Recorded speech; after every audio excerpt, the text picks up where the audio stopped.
Hello everyone, welcome to this evening's webinar.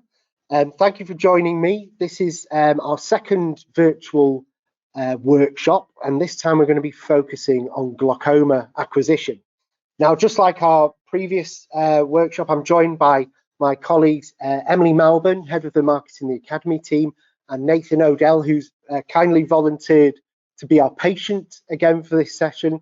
And the good thing about Nathan is he does have a slightly unusual eye as well. So we're going to explore that with the Spectralis in this session. So the way this is now going to work is I'm going to show you basically the standard package that comes with every Spectralis, which has the circle scan and the posterior pole scan. So I'm going to show you all how we capture that with the Spectralis. And then we're going to move on to the Glaucoma Module Premium Edition software.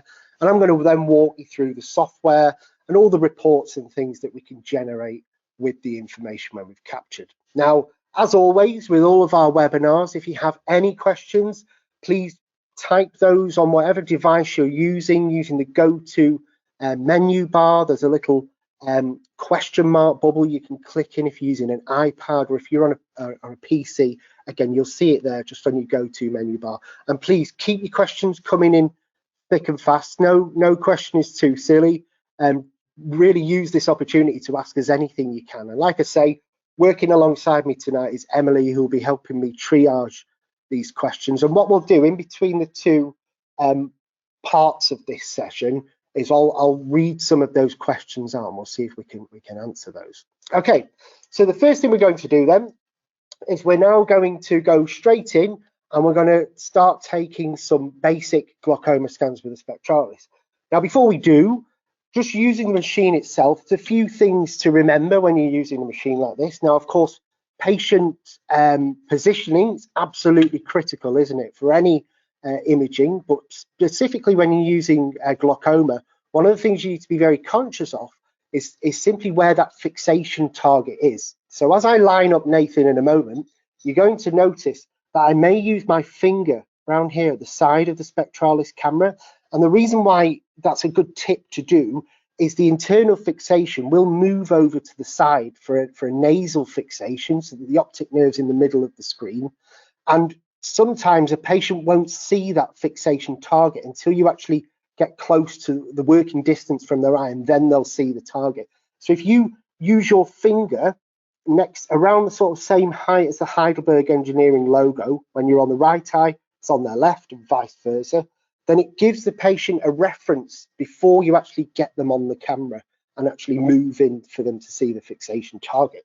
So I'm now going to start the acquisition.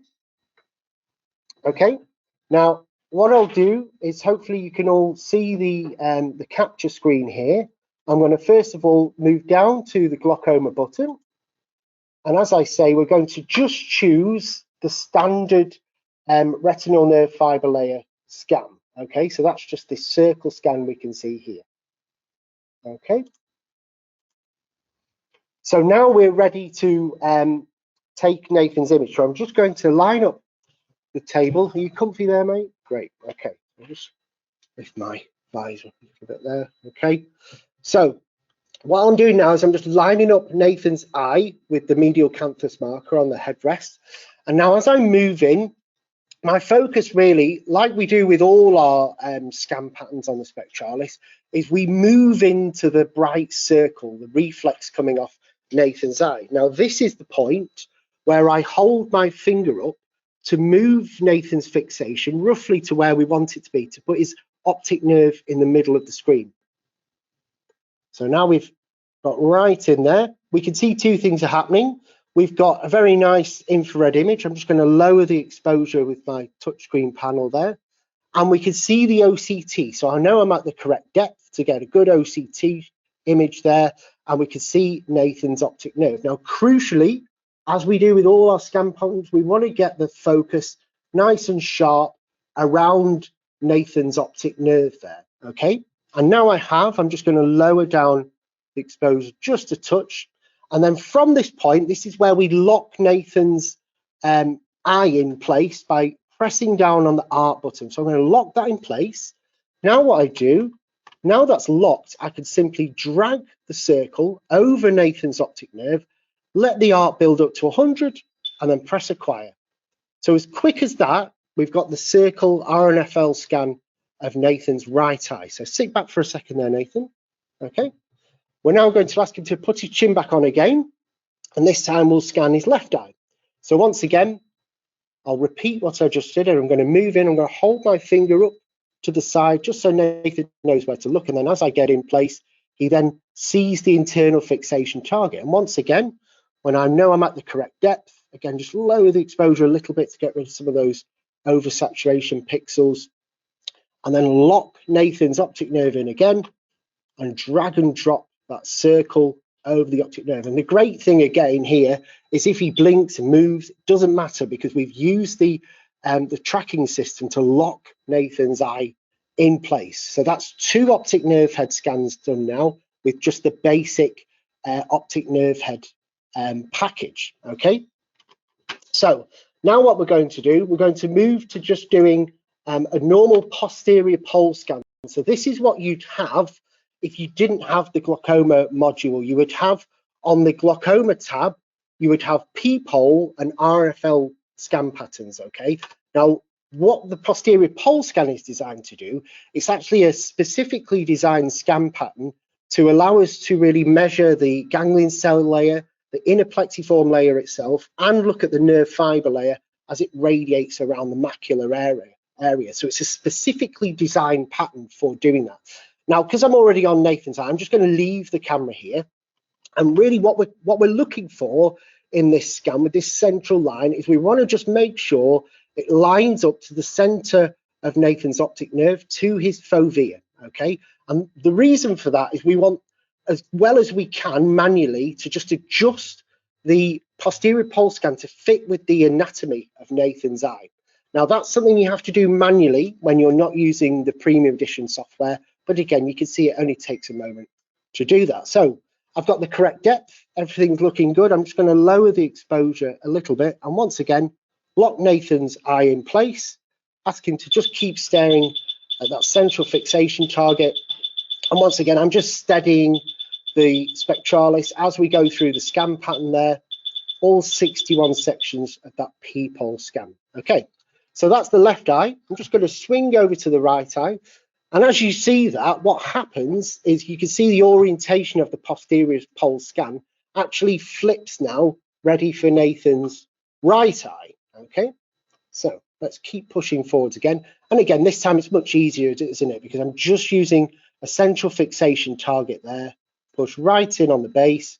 And again, a little tweak of the P-pole scan there, just to make sure the fovea to disc is lined up, that central line pointing towards the center of the optic nerve.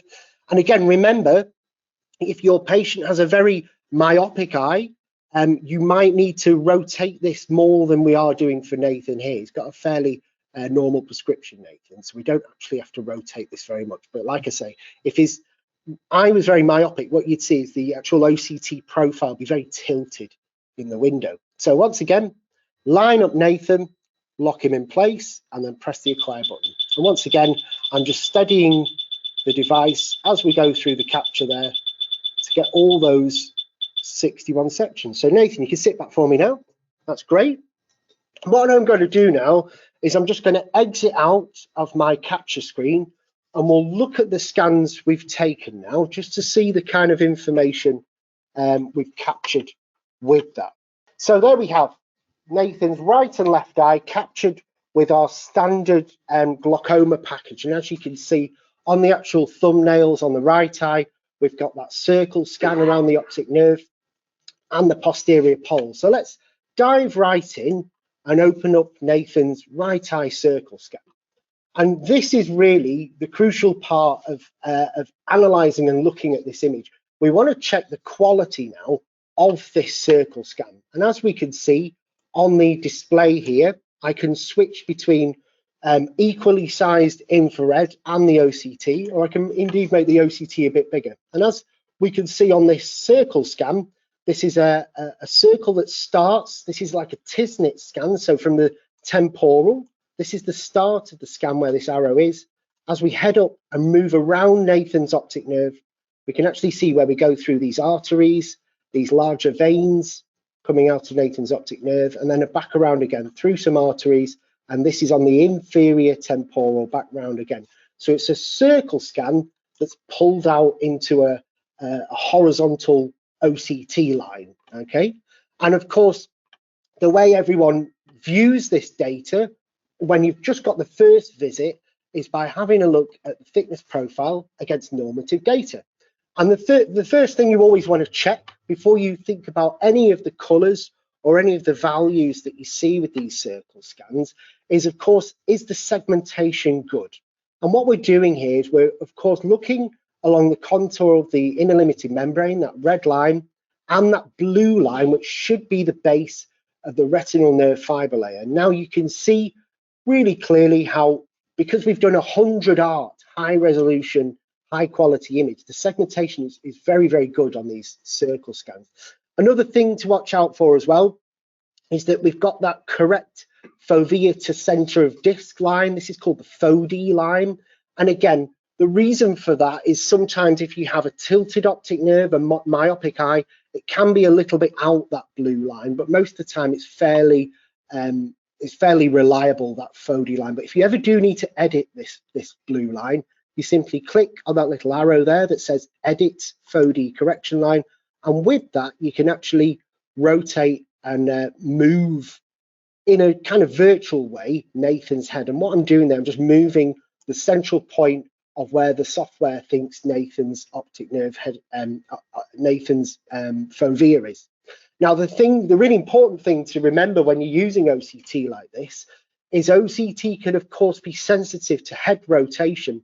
And actually, when I'm explaining to people how the FODE line works, you actually simulate head rotation on the normative data by moving the FODE line. And if you look at the profile at the bottom of the screen there, you can actually see what can happen if a patient's head is tilted off to the side and that FODE wasn't corrected.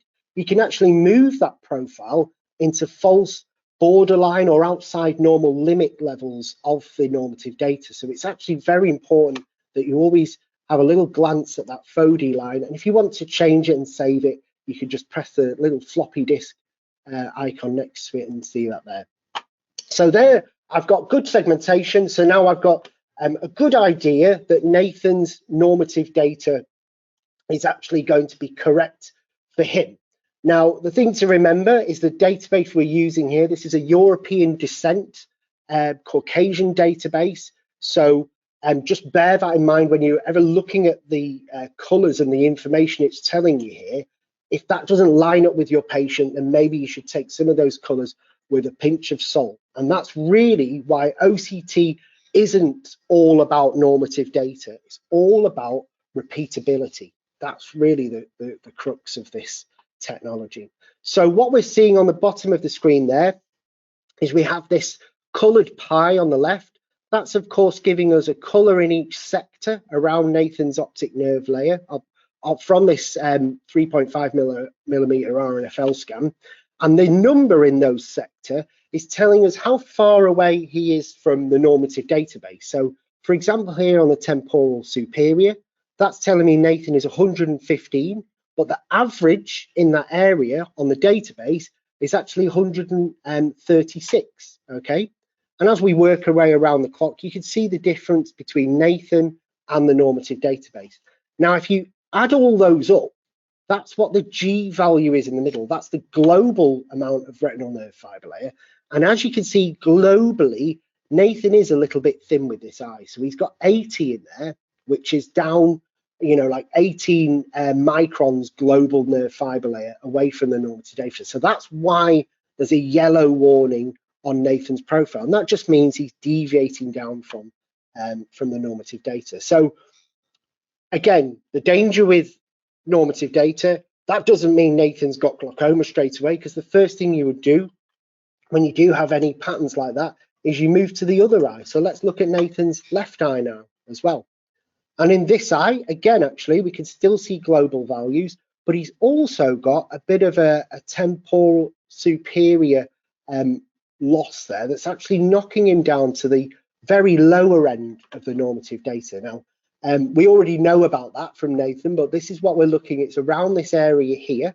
And you can see on the OCT, again, the segmentation is good. So this is a reliable measurement, but there we can see the deviation from the normative data. So maybe he's got a little bit of a notch in his nerve fiber layer on that temporal superior side. So the reason why we've done the posterior pole scan is, of course, in a situation like this, it's actually perfect, because if we want to explore any part of Nathan's RNFL that might be damaged, we can further explore that by extending our analysis over to the posterior pole to look at the ganglion cell. So while we're on that left eye, let's dive in now and open the posterior pole scan.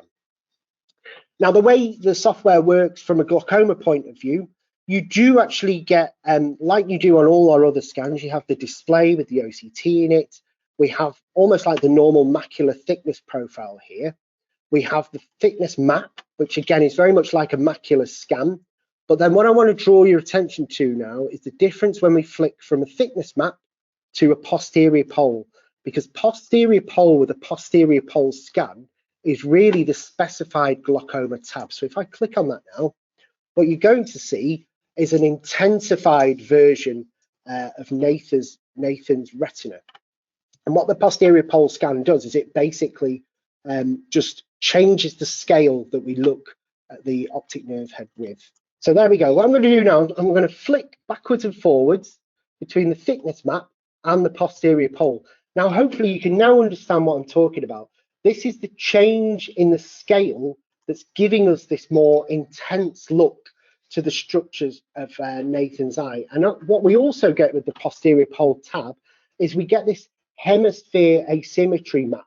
Now, what that's doing with the actual intensified thickness of Nathan's retina, it's comparing the superior structure to the inferior. And as we can see this very significant pattern loss of Nathan's superior part compared to the inferior part.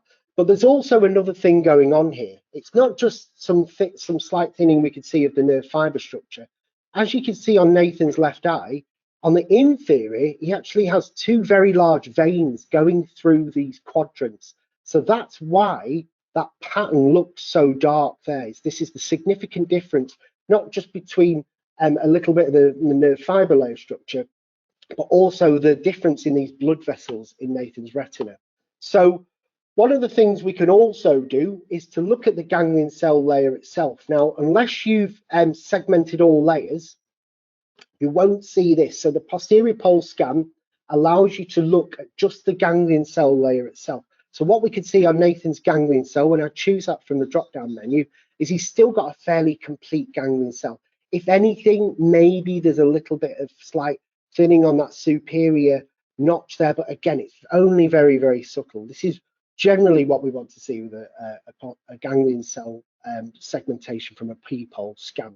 So again, let's pop over and compare against Nathan's right eye. And this is what we do with the standard package, really, is we're comparing the right from the left. Now, when I move over to Nathan's right eye, actually what we also see in the hemispheric symmetry there is we again see this pattern, what looks like pattern loss, but it lines up with these inferior blood vessels he has. So again, maybe there's a little bit of thinning, but crucially, what we can see is a very similar ganglion cell layer again, albeit this one, in contrast to the left eye, is perhaps more red all the way around this donut of ganglion cell structure. So that's what we get from just looking at both the scans from Nathan's eye.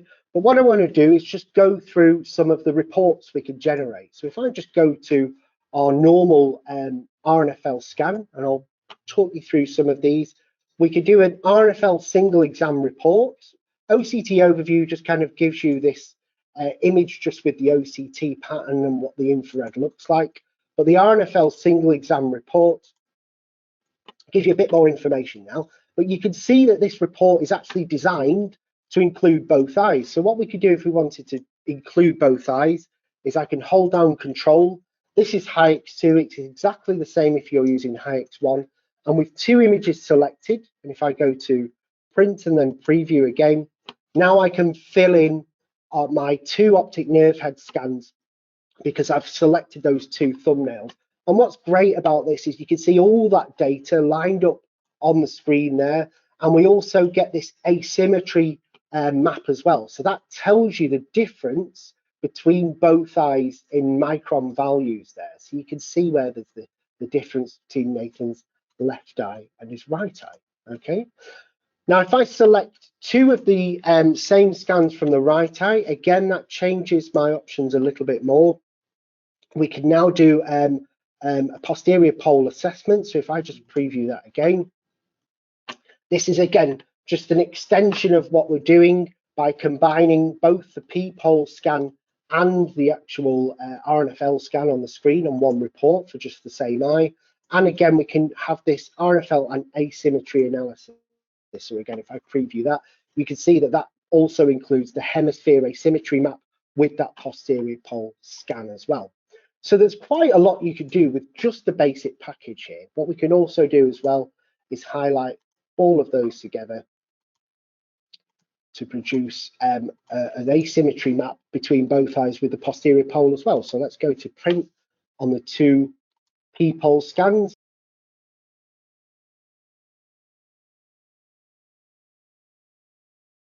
So again, let's just go to asymmetry analysis. And this is actually a good one if you're really focusing on that ganglion cell structure and you want to bring up the 2 hemisphere asymmetry maps. This is a really great way of doing that with the 2 posterior pole scans. So any of these reports, you can of course save these in the software or export them to wherever you want as well.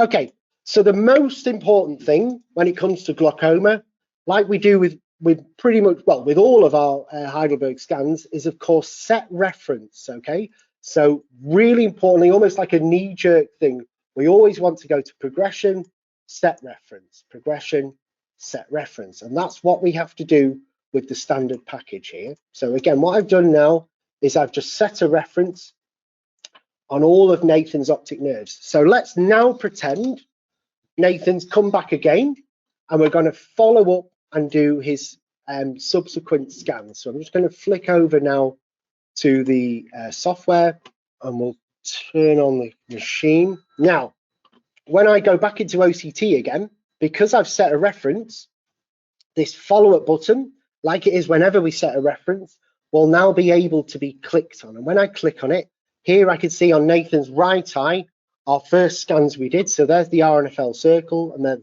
there's the P-pole. And as I move over to the left, there we go again. So let's just follow up and do Nathan's eye. So the thing to remember, when we're doing reference and follow-up, when it comes to glaucoma scanning, it gets quicker with all your subsequent visits, because now I don't have to, with the mouse, line up that circle scan again. I did that on Nathan's first visit, so it's much easier now because the machine will, of course, remember where that circle was as soon as it recognizes Nathan's retina. So I'm going to click OK. Now that gives us our reference image at the bottom, which is very useful. It tells me the focus I'd set the Spectralis to, and we can also see the depth and the quality of the OCT. And the great thing now as a technician is I just simply move in, and as soon as the software picks up Nathan's retina, lo and behold, the circle is tracked and locked to Nathan's eye. So again, my goal now is to really try and replicate that image we have at the bottom. So I'm just going to bring my exposure down a little bit there. Okay.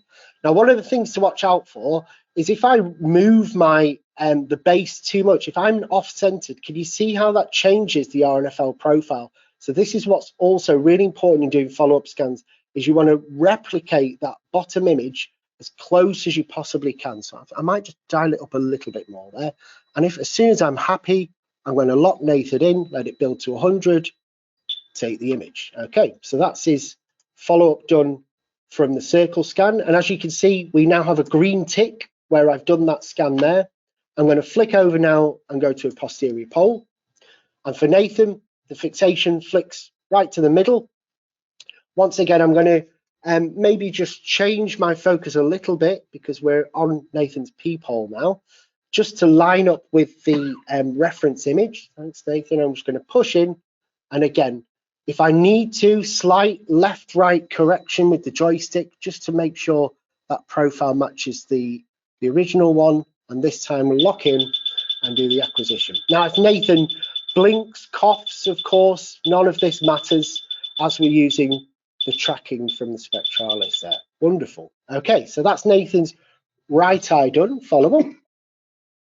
We're going to now copy the same and do the circle scan on his left eye now. So once again, let's check I've got my focus dialed in, push in till we fill the screen. There's my OCT profile. Does it match the bottom one? Is everything good? Yep, lock in, build up to 100, acquire. Follow up on that posterior pole. So you can see how if I was doing this in a real clinic without speaking, you'd just whiz through these scans, especially on the follow-up visit. You just knee-jerk, lock everything in and just blast through it like this. And again, the great thing again is if he blinks or coughs or moves at all, the scan will just carry on. There we go. Thanks very much, Nathan. So there we go. Sit back for me.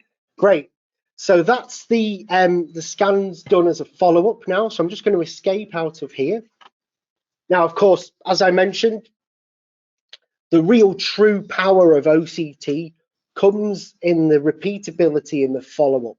Now, we're going to look now at what's changed between Nathan's two visits. And as you can see, the follow-up scans, I'm just going to share my screen again.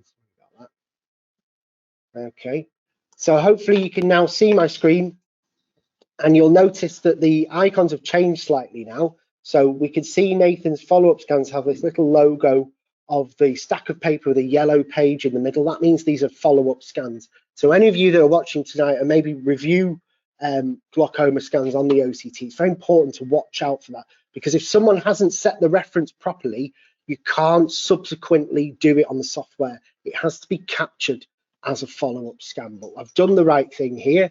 Now we can open up and see Nathan's change between the two visits. Now, like we would with a macular scan on this circle scan, what I can do is actually look at those two visits on the report, on the page, and here you can see how the scans line up really well together. Now, for glaucoma, this is where I'm a fan of this flicker tool. I think it can come in really handy when you're looking specifically at the reflective retinal nerve fiber layer. If I flick this flicker tool, you can actually see the change over time. And as we can see on Nathan's eye here, between the two visits, what's actually changing there is a little bit of the reflectivity of Nathan's nerve fiber layer itself, but also look at parts of the retinal nerve fiber layer which are just slightly changing height. So that could possibly be down to Nathan's heartbeat and the blood pumping through those arteries and vessels all the way around this circle scan. And that's something to bear in mind as well when it comes to comparing the difference of two circle scans. Sometimes you can have a few microns different that could even just be a few microns down to a heartbeat. So we can look at it like this with the flicker tool, or of course we can make that big. So here you can see we've almost got like a stereo shot there of Nathan's infrared image of his optic nerve. And again, I can change the size of the screen. And you can see the animating OCT. And again, the little slider is really handy, actually. You can make that go fast or slow if you were just eyeballing the difference. But crucially, we want to make use of the software. So if I go to the thickness profile now, you can actually hopefully see on the screen, there's two lines here. We have Nathan's original RNFL profile and then a very subtle grey line. Now, you might not be able to see that depending on the quality of your bandwidth receiving that. But what the software does show is basically a little subtle grey line, which is basically the reference. And what we actually see here is actually the difference in microns on the line, the green line. When I move that up and down, you can see in some areas there is maybe a couple of microns difference between the last visit. That is, of course, because possibly that blood vessel was slightly thicker this time than it was. You can see there's a +2 micron there. But crucially as well, it's not just looking at this profile we can use with the software, it's the progression tab. And again, this is a very common thing that a lot of people forget we could do with our software.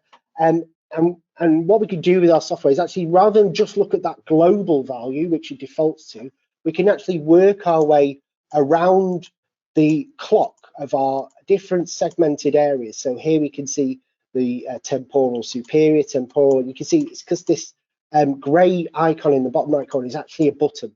So that's something to really watch out for when you're doing progression analysis on a series of scans, rather than just leaving it on the global and thinking, okay, maybe I've got a stable trend.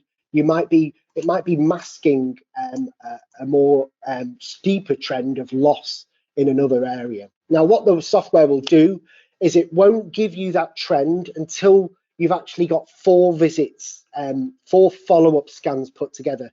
At 3, you get a kind of blue dotted line of the future, but at 4 is when you get that solid blue line, and that will give you the slope of the retinal nerve fiber layer thickness and your p-value there as well, which will tell you how repeatable and how reliable that measurement is.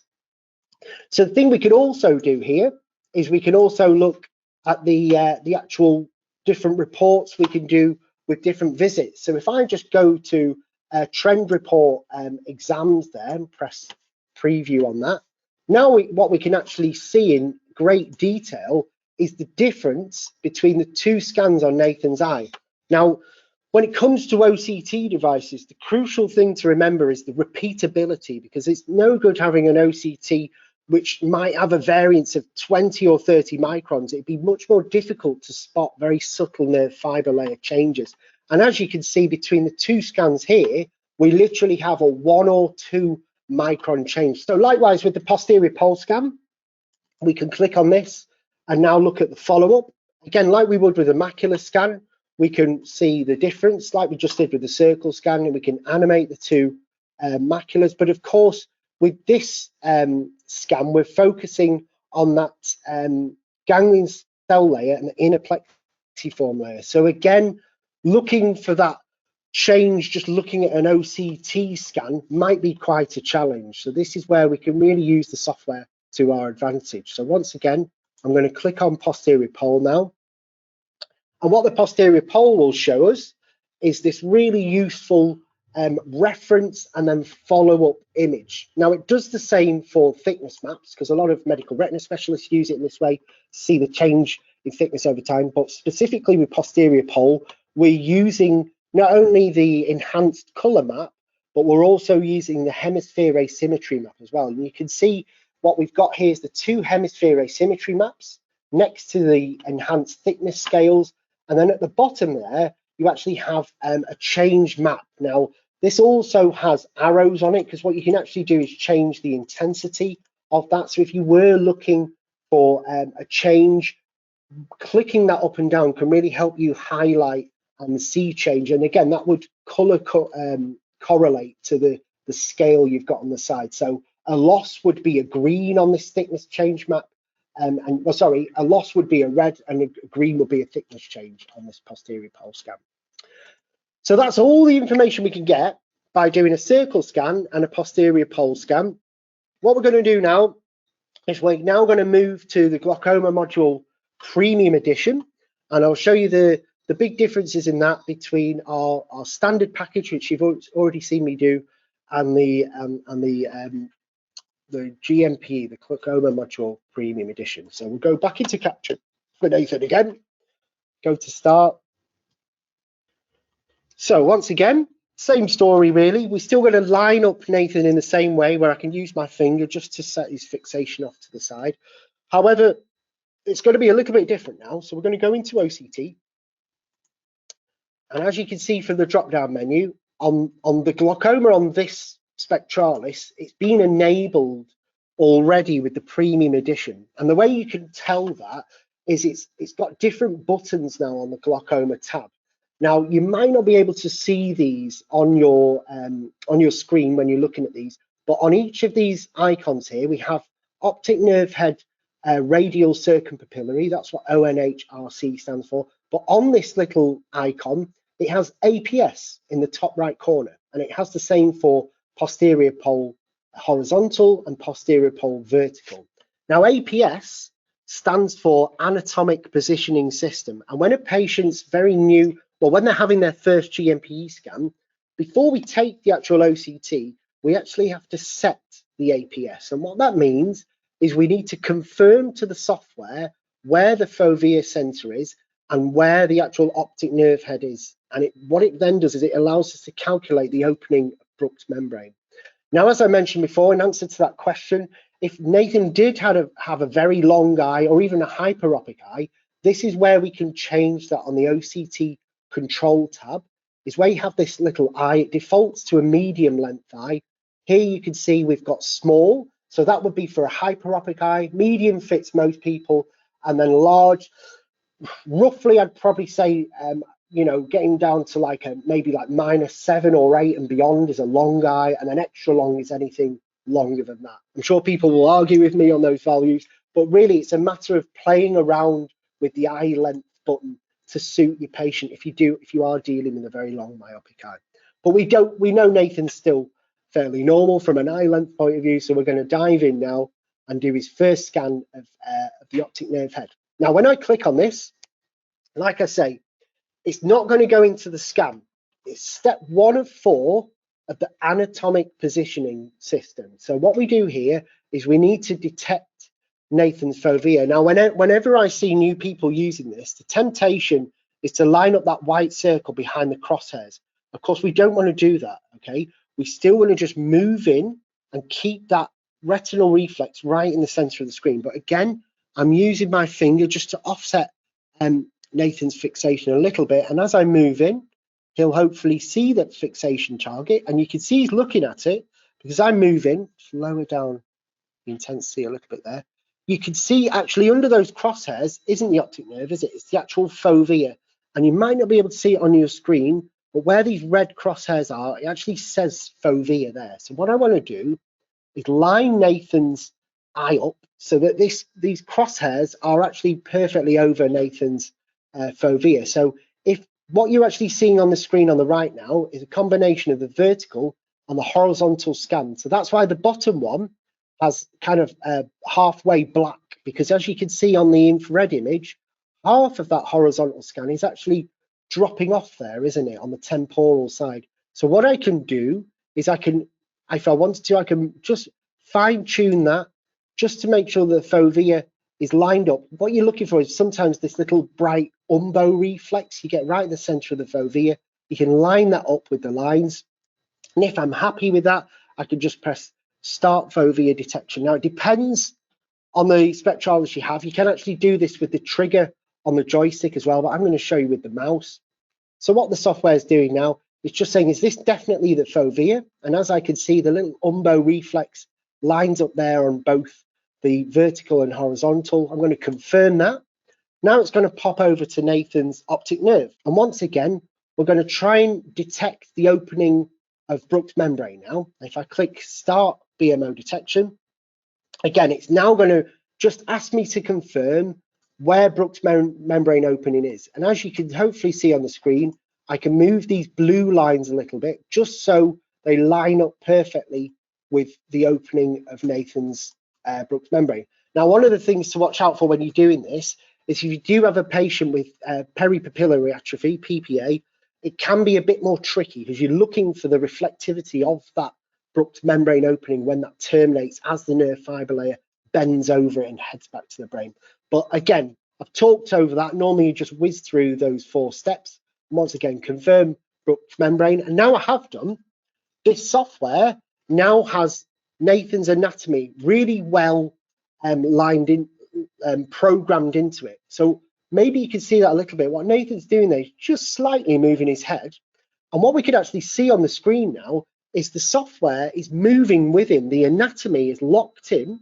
So this is where we, now with the premium edition, we don't need to worry about that fovea to disc degree line because the software has been told where Nathan's fovea and where his Bruch's membrane opening is. Now with GMP, we do a lot more sections. So what we do is capture all the way around the optic nerve head and then 3 consecutive circles. So it's the same thing again. I lock in, press acquire, and each one of these frames is obviously a 25 frame arch. You can see that. So it's just building those up as we go around, and then it automatically goes into the circles. And what I'm doing here is I'm just holding it steady to go through each of those. So there we have it. That was Nathan's optic nerve head scan. Now, because I've already put his anatomic positioning details in, when I flick to posterior pole horizontal, the fixation goes into the middle for Nathan, but it already, again, knows Nathan's anatomy. So again, even if he moves here, I know that that P-pole scan is perfectly lined up with his retina. So for a ganglion cell analysis, again, it's going to be much more accurate than you would see with normal scans. So again, we're just going to whiz through the capture, just like on the posterior pole scan you get without the GMP. The big difference here, of course, is that we've done the APS for that eye. So now we've got all that wonderful GMP data on Nathan's right eye. I'm now going to whiz out, and I'm going to quickly this time go through doing this on his left eye. So once again, I'm just lining up. Okay, got the fovea, lock that in place. Okay, very good. Confirm Nathan's fovea, drop back a little bit for Bruch's membrane opening. Again, just double check on those landmarks and then confirm. And that's it programmed in. And then we'll take the scan now, go through those radial cuts again on Nathan's left eye. And again, the technique is still the same. I'm focusing my attention on that live image at the bottom, just making sure the RNFL profile doesn't clip over the top if I'm not too close or too far away, just holding the machine steady. So that was Nathan's left eye with APS, and we're also going to do the posterior pole now, because of course I've already programmed in the APS on Nathan's left eye. Now there's also a posterior pole vertical scan. So that actually can be also a good one to use if you do have a really long myopic eye, because you might have a very tilted retina. So once again, you could use that P-pole H to compensate for the very curved nature of a long eye. Fantastic. So that's Nathan's eyes, both done now with GMP. Okay, so we're just going to escape out of there. And now, like we just did with our normal scans, once these save to the database, I'm going to open up and show you the difference between the GMP scans that we've seen. So I think the thing to remember is it's about really getting used to this APS process, but it's well worth it, because as you can see, one of the many benefits of GMP is we don't have to do certain things like setting the reference. It's already automatically done for us with the GMP software, and we're just dealing with a lot more data. Now, when it comes to these optic nerve head scans, when you've done the first GMP scan, what you actually see on the thumbnail there is a little warning triangle. Now, what that means on the optic nerve head scans is we've not confirmed the opening of Bruch's membrane. And again, it's just another safeguard to make sure that that measurement is as accurate as possible. And to be completely honest, it is very, very reliable, that Bruch's membrane opening. What that triangle is really there for is just that human confirmation on that measurement. And what it's asking me to do now it depends where you work really. Some ophthalmologists prefer to do this, but in other places, some technicians are signed off to do this. And technically what you're doing here is you're just rolling around the 24 cuts of the radial pattern to just make sure that those little red dots with the blue lines are actually the true opening of Bruch's membrane. And if they're not, very easily, we could click on the blue arrow and again, just slightly move those spots if we want to. So again, let me just click on there.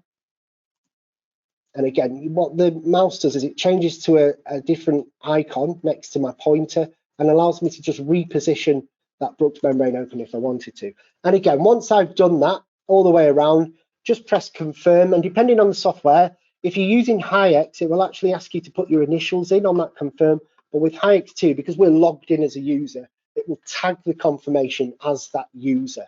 So once it's been confirmed, then the triangle should go away. So let's just open up the left eye optic nerve head scan. And again, when I'm happy with everything all the way around those 24 cuts, those 24 radial sections, I'll just press confirm. And as you can see, then the triangle's gone. So what that basically means is someone has quickly identified that Bruch's membrane opening is actually correct for this scan.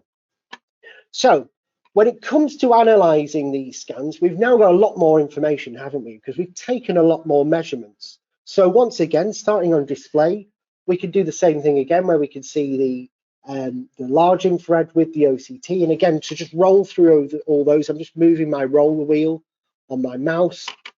So you've also got information here that could also be useful for actually looking at the side profile through the optic nerve head itself. So if you were doing that, for example, to maybe look at the lamina cribrosa, for example, or any other glaucoma reason, and it's useful to have this set of information. This is actually the same information we collect for our neuro package as well, called EnSight. So as we move across the tabs at the top, first one we come to is the Bruch's membrane rim analysis. And what I want to draw your attention to here is this uses a different database now. This is a more updated 2014 European descent database, which now includes effectively Bruch's membrane opening rim analysis. So this is the thickness of Nathan's neuroretinal rim all the way around his optic nerve.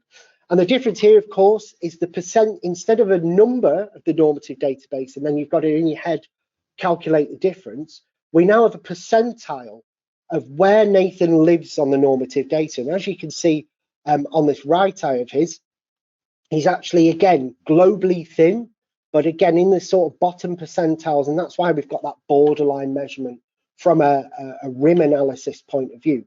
The BMO overview button really just shows you a selection of those cuts and clock hours, and again, the arrows will be color-coded to the normative data.